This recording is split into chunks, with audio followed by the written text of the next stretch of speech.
नमस्कार मित्रों। एक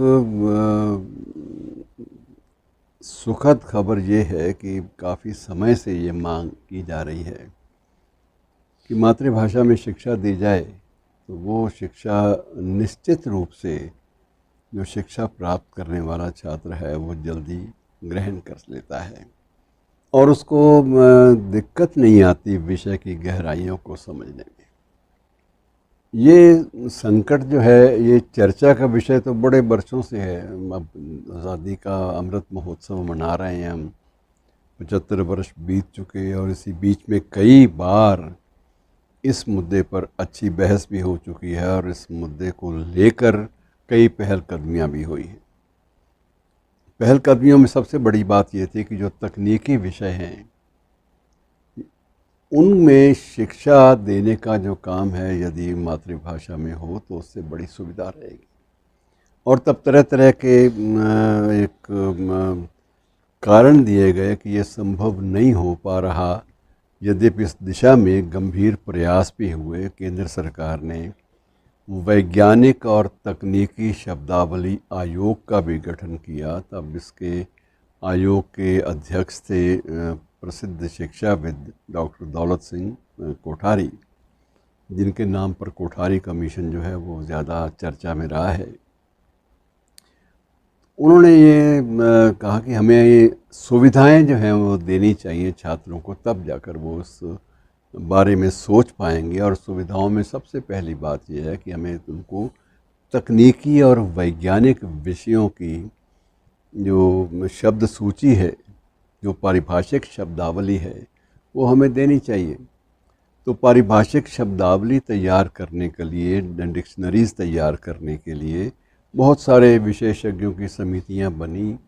और ये एक अजीब बात थी कि उन विद्वानों की उन समितियों ने लगभग 150 के लगभग शब्दकोश तैयार कर दी और 150 के लगभग शब्दकोशों पर करोड़ों रुपए सरकार का बजट भी व्यय हुआ, बजट खर्च हुआ। और उसमें ये भी था कि इतना भारी भरकम खर्च करने के बाद भी कोई उसका समाधान नहीं निकल पाया, क्योंकि कई जगह विषय जो शब्द चुने गए थे, वैज्ञानिक और तकनीकी शब्द, वो इतने जटिल थे कि उनको समझना स्वयं हिंदी भाषी क्षेत्रों के विद्यार्थियों के लिए भी सरल नहीं था, क्योंकि उनका जो अभ्यास है वो न हिंदी में न अंग्रेज़ी में, जो उनका प्राथमिक अभ्यास है भाषा के विषय में, उसे वो लोग ग्रहण करते थे इंग्लिश भाषा में, मिक्स मिली जुली भाषा, जिसमें कुछ शब्द अंग्रेज़ी के, कुछ शब्द हिंदी के। और ये इंग्लिश का प्रयोग कुछ एक विषयों में तो चल निकला, लेकिन ज़्यादातर विषयों में उसे तकनीकी दृष्टि से ठीक नहीं माना गया। बहस चलती रही और ये मुद्दा जो है ये दशकों तक ऐसे ही लटका रहा आदर में, कोई निर्णय नहीं हो पाया। अब ये है कि अब इस दिशा में एक कदम उठाया गया है और वो कदम ये है, जिसकी पहलकदमी की है मध्य प्रदेश सरकार ने, कि एमबीबीएस की जो शिक्षा है वो अब जो उस हिंदी भाषी क्षेत्र के बच्चे जो उन्होंने अपनी जो प्राथमिक शिक्षा और उसके बाद की जो डॉक्टरी में प्रवेश के लिए जो होती हैं परीक्षाएं, वो सारी की सारी अपनी मातृभाषा में उत्तीर्ण की हैं, तो उनके लिए आगे जो है उसके बाद रास्ते रुक जाते हैं। तो अब ये है कि उनके लिए एक पहलकदमी ये की गई कि बहुत सारे विषय जो तकनीकी थे, मसलन एनाटॉमी शरीर शास्त्र से जुड़ा हुआ विषय है, शरीर विज्ञान से जुड़ा हुआ विषय है। और इसी प्रकार से रसायन शास्त्र से जुड़े हुए विषय जो केमिस्ट्री और फिज़िक्स और बायोलॉजी के बारे में, जीव विज्ञान के बारे में, उन सब की जो है वो शिक्षा का दारोमदार देखा गया कि इसका माध्यम जो है वो हिंदी को कर दिया जाए, किया गया। उसका एक सकारात्मक परिणाम तो ये निकला कि 60 से 70% बच्चे जिनकी पृष्ठभूमि उनकी मातृभाषा है, उनको लगा कि ये थोड़ा सा आसान हो गया है हमारे लिए, उतना भारी भरकम नहीं रहा। लेकिन जब कोई भी भाषा या कोई भी प्रयोग आधा अधूरा हो तो कई बार उसकी सफलता की जो संभावनाएं हैं वो धूमिल होने लगती हैं। और ये प्रयोग जो है इस बार भी मध्य प्रदेश सरकार ने संकल्प घोषित किया है कि इस अकादमिक सेशन से, अकादमिक सत्र से अपनी मातृभाषा में शिक्षा प्राप्ति का अधिकार सभी उन छात्रों को दे दिया जाएगा जो मेडिकल शिक्षा अर्थात MBBS की शिक्षा जो है वो अपनी मातृभाषा में लेना चाहते हैं। और उसमें रुचि भी लोगों ने दिखाई, क्योंकि बच्चे बहुत सारे ऐसे होते हैं इन प्रदेशों में जिनकी पृष्ठभूमि गांव के बच्चे हैं, छोटे कस्बों के बच्चे हैं, जिनकी पृष्ठभूमि में वो अंग्रेज़ी जो एक तहज़ीब होती है, हर भाषा की एक संस्कृति भी होती है, वो नहीं है।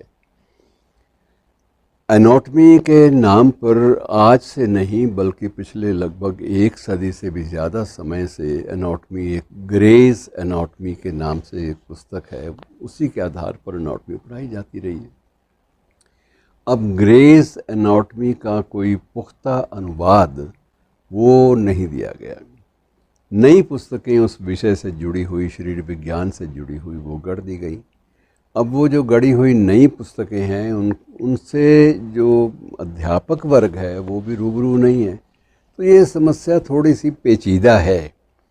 एक ही सिटिंग में, एक ही बैठक में इन सारी समस्याओं का समाधान मुमकिन था, लेकिन उस दिशा की ओर ध्यान देने के स्थान पर ये कर दिया गया कि ये हमने संकल्प ले लिया है तो इसी अकादमिक सत्र से ये लागू हो जाएगा। अकादमिक सत्र का मतलब मेडिकल एजुकेशन की जो क्लासेस हैं वो सितंबर में शुरू हो जाती हैं।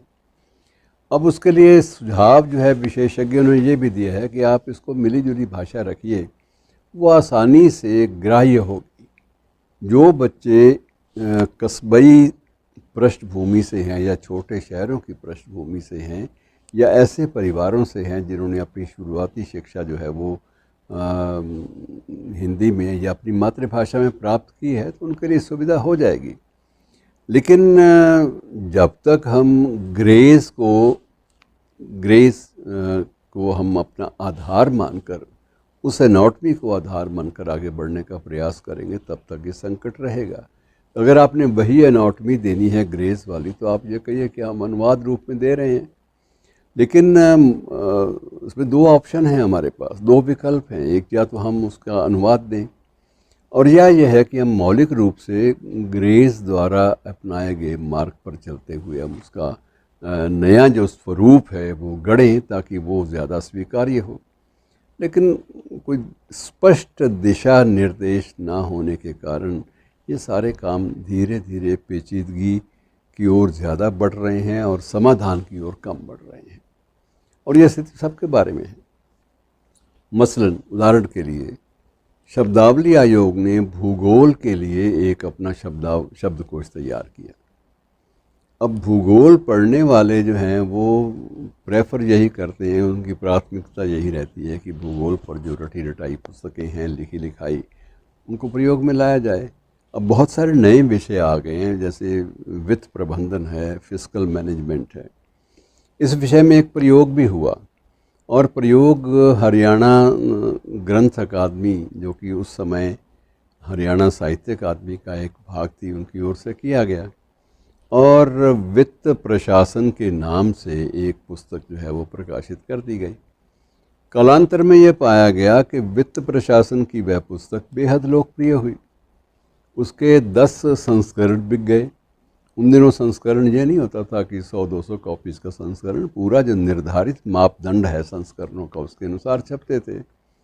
और ये अगला संस्करण नया तभी छपता था जब उसकी मांग हो, और जब नया संस्करण छपता था तो पुराने में संशोधन भी कराया जाता था, और संशोधन करने के मूल लेखक को अलग से पारिश्रमिक देय होता था, उसको मिलता था।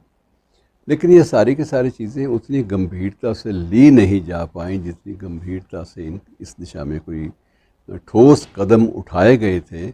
और इसी वजह से अभी भी अधिकांश हिंदी भाषी क्षेत्रों में ये समस्या विद्यमान है। अब मैं आपको एक और उदाहरण देता हूँ। राजस्थान में आप चले जाइए, हरियाणा में भी देख लीजिए, कुछ एक विभाग ऐसे हैं, हरियाणा में भी और राजस्थान में भी कुछ एक विभाग ऐसे हैं जहाँ इनके बारे में कोई निर्णय ले पाना संभव नहीं होता। और संभव इसलिए नहीं होता कि उदाहरण के तौर पर अगर एक एग्जेक्टिव इंजीनियर है, हिंदी में उसका अनुवाद अधिशासी अभियंता के नाम पर चल निकला, और अधिशासी अभियंता जो है वो राजस्थान में ज़्यादा लोकप्रिय है बनिस्बत एग्जेक्टिव इंजीनियर के। अब वहाँ के आम आदमी को ये तो पता है कि अधिशासी अभियंता क्या होता है, पर एग्जेक्टिव इंजीनियर क्या होता है वो इसको भूल चुके हैं। तो इस प्रकार से बहुत सारी चीज़ें आसान भी हैं और बेहद पेचीदा भी। हमें खुले मन से इन पेचीदगियों और इन समाधान के रास्तों के बीच का एक मार्ग निकालना ही पड़ेगा, ताकि जो हमारी जो राह है, रास्ता है हमारा, वो आसान हो सके। धन्यवाद।